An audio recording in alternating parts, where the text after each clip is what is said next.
Listo, entonces en este video vamos a aprender a realizar los cálculos para la práctica de la catalasa. Nosotros tenemos que realizar una serie de cálculos para poder diligenciar esta tabla y poder construir unos gráficos que nos permitan entender los resultados de la práctica. Entonces, ¿cómo empezamos a diligenciar esta tabla? La columna correspondiente a los micromoles iniciales de peróxido de hidrógeno la vamos a llenar a partir de los datos de la titulación del tubo control. Recordemos que el tubo control se caracteriza porque allí no hubo reacción enzimática. Entonces, todo el peróxido de hidrógeno que nosotros colocamos allí no reaccionó.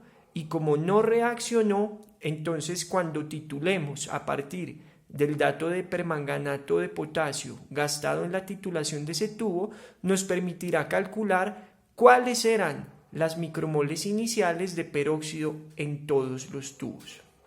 Entonces, comencemos. Para este tubo control, nosotros gastamos 10 mililitros de permanganato de potasio. Nosotros, ¿qué dato conocemos del permanganato de potasio?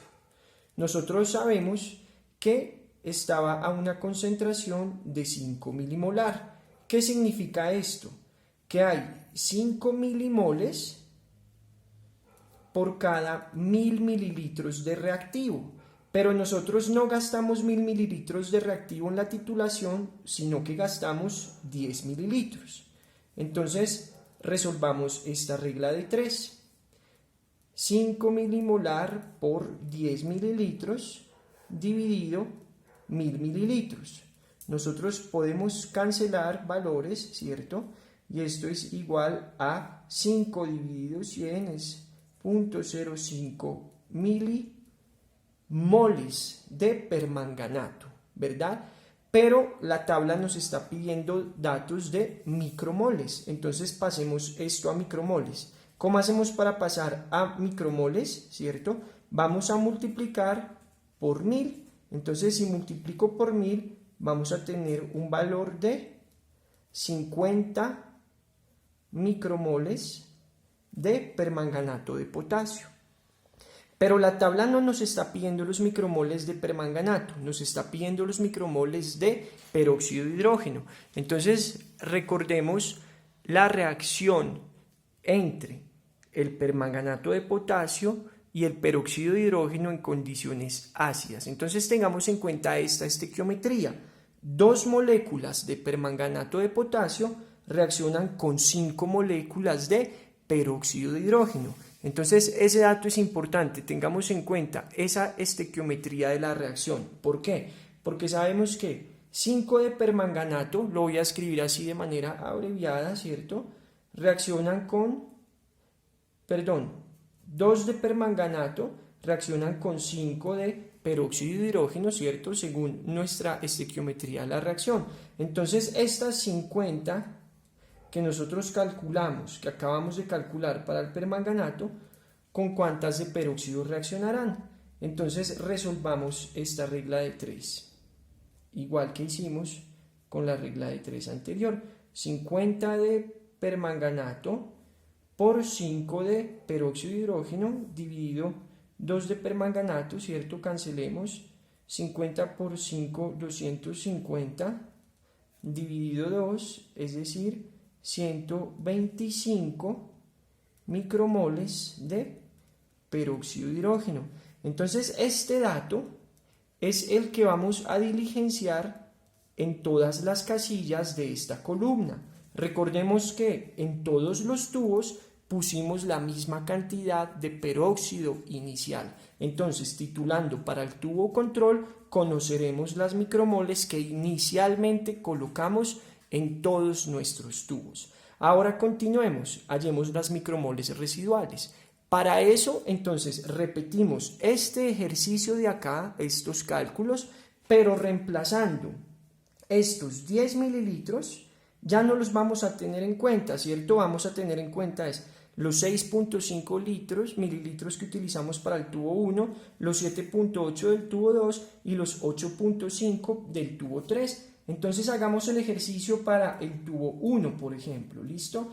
Entonces nosotros sabemos que hay 5 milimoles de permanganato de potasio por cada 1000 mililitros del reactivo, pero nosotros gastamos en la titulación 6.5 mililitros. Entonces, ¿cuántas milimoles de permanganato habían en esos 6.5 mililitros gastados para la titulación? Entonces resolvamos, ¿cierto? 5 milimoles por 6.5 mililitros dividido 1000 mililitros. Entonces, esta operación a nosotros nos resulta en un valor de 0.0325 milimolar. Pasémoslo a micromoles, perdón. Entonces otra vez acá vamos a multiplicar por 1000, ¿cierto? Entonces esto nos da 32.5 micromoles. Tengamos en cuenta nuevamente la estequiometría de nuestra reacción. Entonces, 2 de permanganato reaccionan con 5 de peróxido. Recuerden que lo estoy escribiendo de manera abreviada. Entonces, estos 32,5 que acabamos de calcular, ¿con cuántos reaccionarían? Entonces, si resolvemos de la misma manera, ¿cierto? Como hemos venido realizando en todo el ejercicio, ¿cierto? Esto nos va a generar un valor de 81.3. Entonces, ese valor es el que debemos colocar acá en esta tabla. 81.3 micromoles residuales de peróxido de hidrógeno para el tubo 1. Las micromoles descompuestas, ¿a qué hace referencia? La enzima catalasa que agregamos en el tubo 1, ¿cuántas micromoles descompuso? Ya conocemos inicialmente cuántas habíamos colocado y sabemos cuántas sobraron, es decir, cuántas micromoles no reaccionaron, es decir, cuántas micromoles residuales había en el tubo. Entonces, iniciales menos residuales nos va a permitir calcular el número de descompuestas, ¿cierto? Para este caso sería 125 menos, pongamos solo 81, esto va a ser un valor de 44. Muy bien, ahora la última casilla en esta última columna, entonces la actividad enzimática. ¿Cómo la vamos a hallar? Entonces supongamos que nuestro ensayo se realizó en un tiempo de 10 minutos. Entonces la actividad enzimática, ¿cómo se halla? Actividad enzimática, entonces dividimos las micromoles descompuestas del peróxido de hidrógeno, que en este caso fue 44, ¿cierto?, por el tiempo de reacción. Yo acá hipotéticamente estoy diciendo que el tiempo de reacción fueron 10 minutos, ¿cierto? Entonces esto será igual a 4,4 micromoles, ¿cierto?, descompuestas de peróxido de hidrógeno por minuto. Y adicionalmente, supongamos que en cada tubo, cuando hicimos el experimento, pipeteamos 1 mililitro del extracto enzimático. Entonces, vamos a dividir por la cantidad de mililitros del extracto enzimático. Supongamos acá que colocamos 1 mililitro. Si tenemos en cuenta la ley de la oreja, ¿cierto? Entonces, multiplicamos estos extremos y estos dos valores de acá, y entonces sería 4,4 por 1 igual, ¿cierto? 4,4 micromoles descompuestas del peróxido de hidrógeno, ¿cierto?, y minutos por mililitro. Entonces este es el valor de actividad enzimática para el tubo 1. Entonces es el valor que deberíamos colocar acá. Si realizamos los cálculos correspondientes teniendo en cuenta el valor de 7.8 y 8.5, ¿verdad? Entonces nosotros vamos a llegar a valores de 2,7 y 1,9.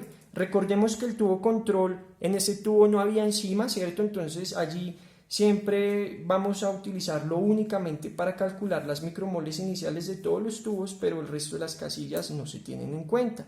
Entonces fíjense, chicos, qué tan lógicos son los datos.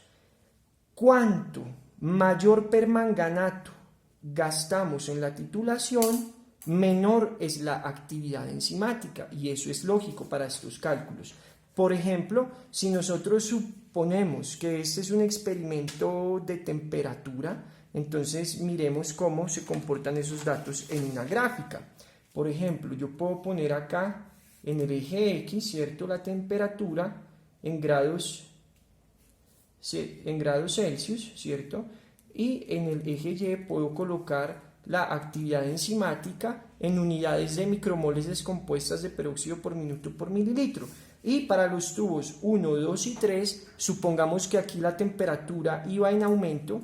Digamos que este pudo haber sido la de, no sé, 15 grados, este pudo haber sido la de 40 grados, ¿verdad? Y este de acá en 80 grados. Estos son todos datos hipotéticos. Entonces, a medida que aumenta la temperatura, disminuía la actividad enzimática. Entonces, nosotros gráficamente podremos representar esos datos de esta manera, ¿cierto? Siendo muy lógico para nuestro experimento. Listo, chicos.